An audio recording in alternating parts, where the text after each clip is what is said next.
আমি যমুনায় গিয়েছিলাম জল আনতে, কিন্তু আজকের দর্শনটি কেমন জানিস, কোনটাই আমি ঠিক বলতে পারবো না। কত সুন্দর অলংকারের বর্ণনা দেখুন। সন্দেহ সন্দেহ সন্দেহ খারাপ জিনিস, কিন্তু সন্দেহ অলংকার হয় একটা। আমাদের বাংলায় বা কি বলবো কাব্য রস সাহিত্যে সন্দেহ একটা অলংকারের নাম। এইটা না এইটা, আমরা এই উদাহরণ দিই। সোনার হাতে, এটা পড়ানোর সময় বলি, কিন্তু সোনার হাতে সোনার কাঁকন কে কার অলংকার?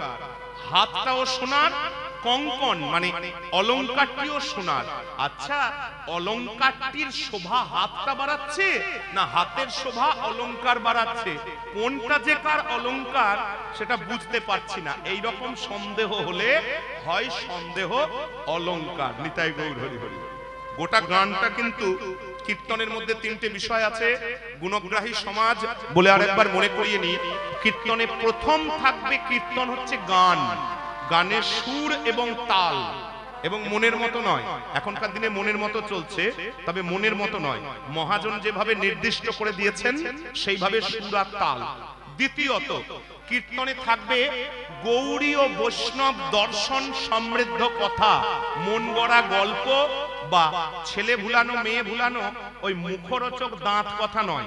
কোথায় কি হচ্ছে, কোথায় কি হবে, কি করলে কি হয়, সেটা কীর্তনের সাবজেক্ট বিষয় নয়। নিতাই গৌর হরি হরি বল। হ্যাঁ, ওটা বাস্তুশাস্ত্রের বিষয়। কবি আলকাপ ওইসবে হলে ঠিক আছে, কীর্তনে ঠিক নয়। নিতাই গৌর হরি হরি বল। একমাত্র গৌড়ী ও বৈষ্ণব দর্শন সমৃদ্ধ যেটা কথা, সেটাই কীর্তনের বক্তব্য। 3 নাম্বার, কীর্তন হচ্ছে সাহিত্য।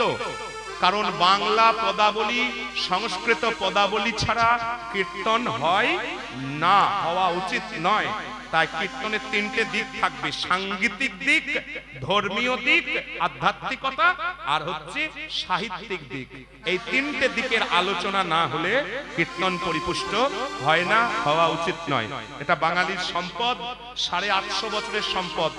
জেঠু দুপুরবেলায় গান করলেন বদসী গান, সেই বদসী গান হচ্ছে আমাদের 850 বছরের, মুখের কথায় নয় কিন্তু, চণ্ডীদাসেরও আগের। 850 বছরের হিসাব করে করবেন, ওটা আমার বিষয় নয়, কেবল মনে করার জন্য। মাঝে মাঝে বাপ দাদুর কথা ভাবতে হয়, তবে বেশ রক্তটা বেশ ঠিকঠাক হয় যে আমার বাবার দাদু অমুক ছিলেন, বুঝলেন? বেশ দেখবেন মতিভ্রমটা কমে যায়। লক্ষণ সেনের সভাকবি ছিলেন জয়দেব। সেন বংশের আমলে তুর্কি আক্রমণ হয়, সেটা 1201 খ্রিস্টাব্দে বখতিয়ার খিলজি নবদ্বীপ আক্রমণ করেন। তার আগেকার কথা, এবার তার আগে আরো 20-25 বছর আগেকার কথা। ওইদিকে 20-25 বছর, এইদিকে 24 সাল 25 বছর, মাঝে 800 বছর, 1200 থেকে 2000। একবারে কাগজে কলমে 850 বছরের লিখিত ডকুমেন্ট আপনাকে দিতে পারবো। নিতাই গৌর হরি হরি বল। সেই কীর্তন আজও আমরা বাঙালি হিসাবে আসরে বুক ফুলিয়ে গাইছি গুরু পরম্পরায়। এটাই আমাদের সৌভাগ্যের বিষয়। কোন জাতি 850 বছরের জিনিস আলোচনা এইভাবে এত লোকের সামনে করে না। নিতাই গৌর হরি হরি বল। ওই পণ্ডিত মানুষ টানুষ করে, সাধারণ মানুষে করে না। এটাই আমাদের সৌভাগ্য। ভাববেন, একটু ভাববেন, শুধু মেতে গেলে হবে না, শুধু হই হই করলে হবে না। এটা চণ্ডীদাসের ভূমি, এটা জয়দেবের ভূমি, এটা নিতাই চাঁদের ভূমি। সেইখানে বসে আমি কি কাজ করছি? নিতাই গৌর হরি হরি। একবার দুবার ভাববেন, বেশি কথা নয়। অনেক মাঝে মাঝে, এছাড়া তো ধরুন আমার কাছে কেউ শুনতে আসবে না, স্টেজে দাঁড়িয়েছি বলে দুটো কথা বললে শুনবে, ওই জন্যই বলা। আচ্ছা, বাইরে কেউ শুনতে আসবে না। হরি বল। সখীরে, আজকে আমার দেখাটা হয়ে গেল সন্দেহ অলংকারের পর্যায়ভুক্ত। কিরকম? এটা না এটা, নীল রতন কিয়ে নব ঘন ঘটা। নীল রতন, একবার মনে হলো নীল রতন, আবার একবার মনে হলো না না যেন যমুনার কূলে কদম্ব তরু মূলে নবীন মেঘ নেমেছে, মেঘ নেমেছে।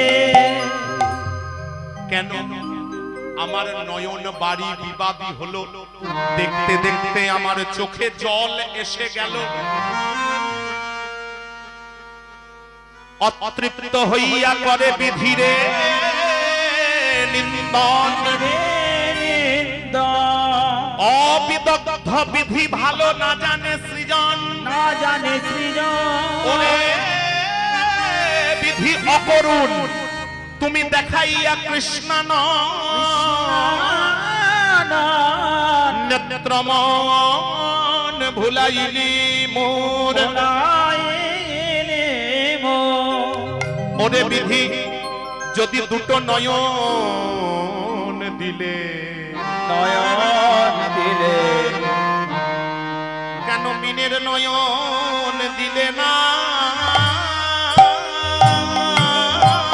বিধি মিনের নয়ন দিলে না। আমায় কেন মিনের নয়ন দিলে না?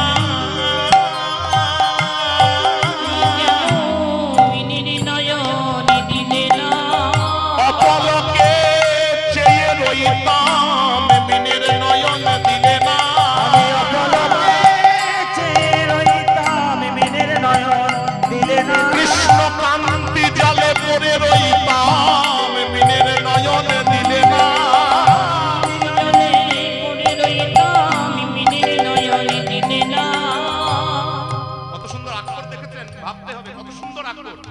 দেখবেন জালে করে যখন মাছগুলো ধরে আনে, দেখবেন মাগো দেখেছেন তো, জালে করে যখন মাছগুলো ধরে আনে দেখবেন মাছের চোখগুলো কিন্তু আমাদের অন্যান্য প্রাণী মারা গেলে চোখগুলো বন্ধ অবস্থায় থাকে অধিকাংশে, আর মাছ কিন্তু জালে যখন ধরে নিয়ে আসে দেখবেন চোখগুলো গোল গোল গোল গোল বড় হয়ে বেরিয়ে আছে।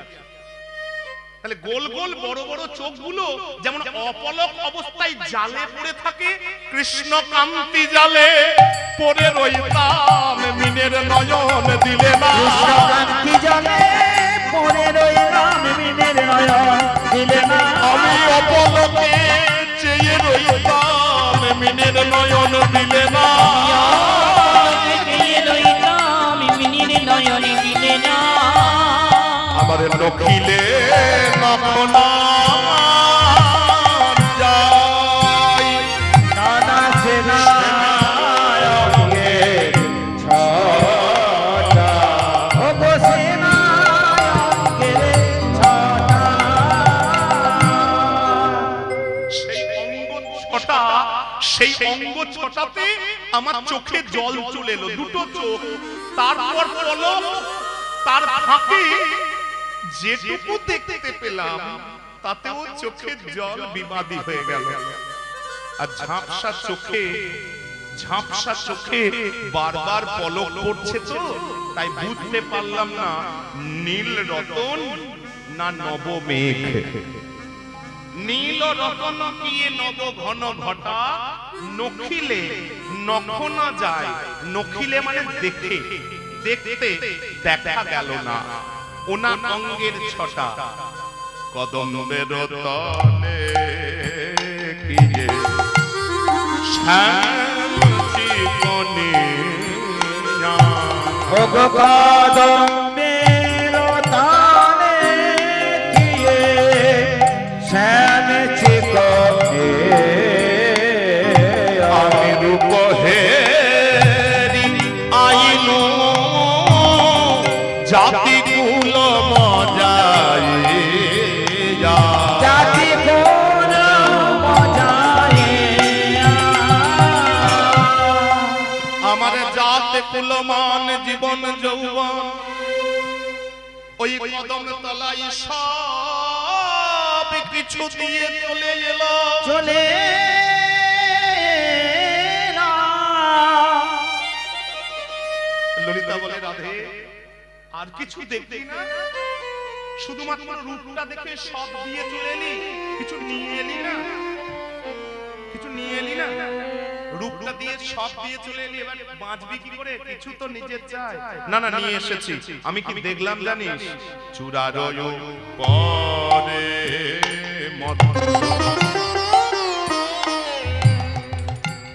ময়ূরের পাখা,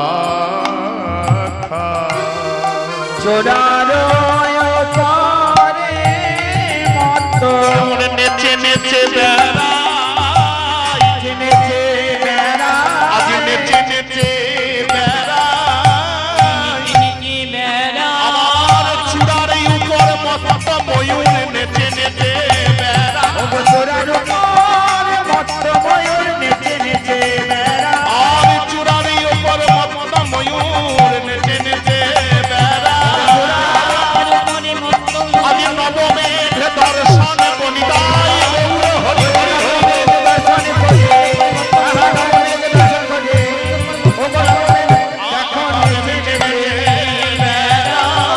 ওগো চোরার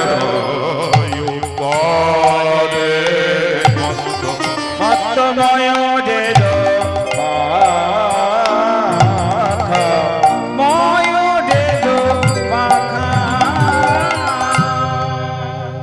ললিতা বলে, রাধে শুধু তোর চোখে ধাঁধা নয়, মনেও ধাঁধা লেগে গিয়েছে। আচ্ছা হয় বলুন তো, আকাশে মেঘ উঠলে ময়ূর নাচে নিচেতে, ঠিক তাই তো? আশা করি বুঝতে পারছেন আমার কথাটা। আকাশে যদি মেঘ ওঠে, সেই মেঘ দর্শন করে ময়ূর কোথায় নাচে? মাটিতে নাচে। আর তুই বলছিস কি না মেঘের উপর ময়ূর নাচছে, মেঘের উপর ময়ূর নাচছে, হ্যাঁ? এবং মত্ত মাতাল হয়ে ছটছট ছটছট করে চূড়ার উপরে মত্ত ময়ূরের পাখা। ঠিক হলো? বলে সখীরে, আমি সেই রকমই দেখলাম যে ময়ূর নাচছে, ময়ূর নাচছে গোবিন্দের চূড়ার উপর। আপনারা অবশ্যই জানেন গোবিন্দের চূড়ার উপর ময়ূরের পাখা, বিশেষ কারণে ময়ূরের পাখা। আপনারা কারণ সকলেই জানেন, বারবার আলোচনা শুনছেন, হাতেও এখন বারবার গান শুনছেন। ওই জন্য আমরা গানের উপরেই জোরটা দিচ্ছি। গানটা কম হয় তো গানের উপরে জোর দিচ্ছি, যেটুকু কথা না বললেই নয়। ময়ূরের জীবনে যেটা সবচাইতে বড় আচরণীয় শিক্ষা আমরা পেতে পারি, সেটা হচ্ছে দৈহিক কাম, দৈহিক কামনাকে উত্তরিত হয়ে অপ্রাকৃত কামনার কিছু ছোঁয়া ময়ূরের জীবনে রয়েছে। নিতাই গৌর হরি হরি বল। অর্থাৎ সহজ করে বলি, আমাদের প্রেম বজায় রাখতে, আমরা মনে করি আমাদের শৃঙ্গার রসের প্রেম বজায় রাখতে, সন্তান উৎপাদন করতে, দাম্পত্য বন্ধনের ক্ষেত্রে পুরুষ নারীর শারীরিক মিলন বাধ্যতামূলক। ময়ূরের ক্ষেত্রে সব ক্ষেত্রে সেটা নয়। নিতাই গৌর হরি হরি বল। ময়ূরের ক্ষেত্রে সব ক্ষেত্রে সেটা নয়, তাদের শারীরিক মিলন হয় না, কিন্তু প্রেম আছে, দাম্পত্য আছে, বন্ধন আছে, সবকিছু আছে। আমরা যে প্রেমের কথা এখানে আলোচনা করতে, আস্বাদন করবার জন্য এসেছি, সেখানে কিন্তু ওই শারীরিক কামনা নয়, সেই শারীরিক কামনার উপরে নিষ্কাম প্রেমের কথাই কিন্তু রাধা কৃষ্ণের বক্তব্যের মধ্যে আমরা ভজন স্মরণ করব। নিতাই গৌর হরি হরি বল। তার জন্য জগৎকে অনুপ্রাণিত করার জন্য চূড়ারয় পরে মত্ত ময়ূরের পাখা, ওগো চূড়ারয় পরে মত্ত ময়ূরের সখীরে, আরে মদন মহেন্দ্র ধনু, মদন মহেন্দ্র ধনু, কিবা মদন মহেন্দ্র ধনু, মদন মহেন্দ্র কিবা দিল দেখা, আহা কিবা দিল দেখা, আমার এই অনুভব হলো না, হলো না, আমার এই অনুভব হলো না, ভাবে হলো না, আর ফুল ধনু কি ইন্দ্র ধনু অনুভব হলো না, ধনু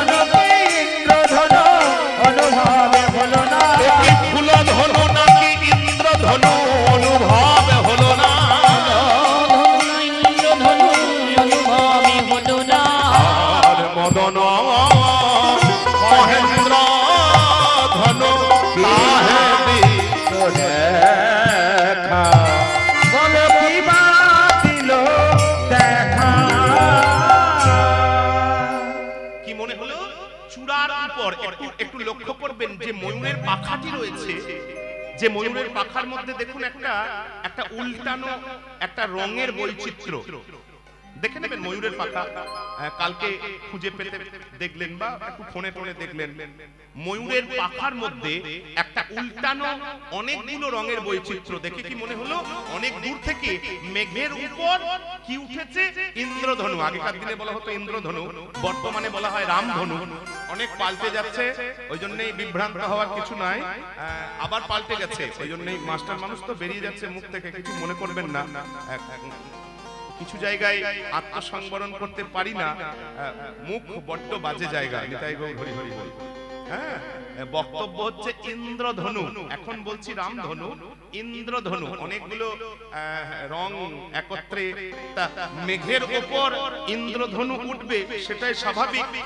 আবার মনে হচ্ছে না না, তাই বা কেন? ইন্দ্রধনু মদন, মদন ধনু কি মহেন্দ্র ধনু? মহেন্দ্র মানে হচ্ছে ইন্দ্র, আর মদন মানে হচ্ছে কামদেব। আচ্ছা কোনটা মদন মহেন্দ্র ধনু?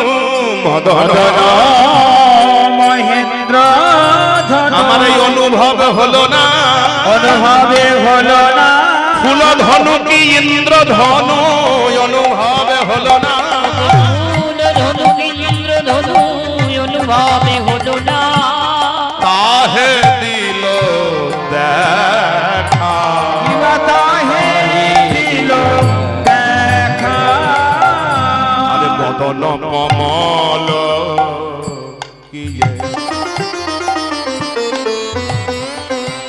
প্রত্যেকটির মধ্যেও কিন্তু সন্দেহ আছে, ফুলধনু না ইন্দ্রধনু। আবার দেখুন মুখটার বর্ণনা করছে, বদন কমল কিয়ে কিয়ে পুনমি কো ছন্দ।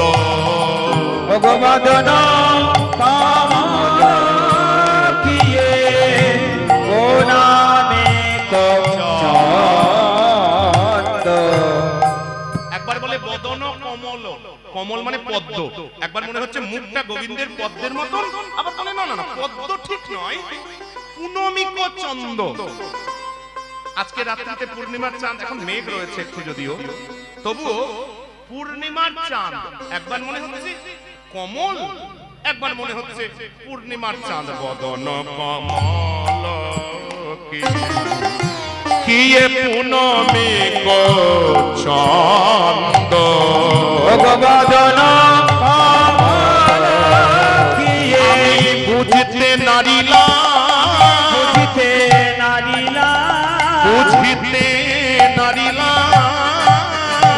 নারিলা। চাঁদ বটে কি কমল বটে? বুঝতে নারিলা। চাঁদ বটে কি কমল বটে? আমি বুঝিতে নারিলা। আমার চাঁদ বটে কি কমল বটে? বুঝতে নারিলা। চাঁদ বটে কি কমলে বটে? বুঝিতে নারিলা।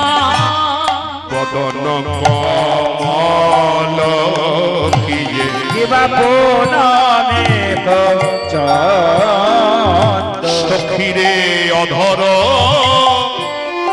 বাঁধুলি কিয়ে আদি পিছলয় বন্ধ। ওরে বিশালয় বন্ধ অধর বাঁধলে গিয়ে কিশালয় বন্ধ। কিশালয় বন্ধ। সবথেকে মারাত্মক কোন জিনিসটা হলো জানিস? এই জায়গাটা সবচাইতে মারাত্মক হয়ে গেল এই জায়গাটা। মুখটা পদ্ম না মুখটা চাঁদ, সেই শোভা দেখে আমি বুঝতে পারলাম না। কিন্তু অধর বাঁধুলি, ঠোঁট ঠোঁট ঠোঁট কেমন? বাঁধুলি। বাঁধুলি আমাদের ওই কি বলবো, খরাপ প্রবণ অঞ্চল তো, মানে যত শিউরির ওইদিকে যাবেন, ছোটনাগপুর মালভূমি, খরাপ প্রবণ অঞ্চলে বেশ হয়, এখনো হয়। আমার তো কলেজে আমি হামেশাই দেখতে পাই। এটা হচ্ছে বন্ধুক পুষ্প। বন্ধুক পুষ্প দুপুরমণি, যেমন সন্ধ্যামণি ফুল হয় বেগনি বেগনি গোলাপি গোলাপি, সেরকম দুপুরমণি ফুল হয় যার ভালো নাম হচ্ছে বাঁধুলি বা বন্ধক পুষ্প। আপনি একটু যাদের আছে একটু খুঁজে দেখে নেবেন, একবারে বললেই দেখিয়ে দেবে। লাল টকটকে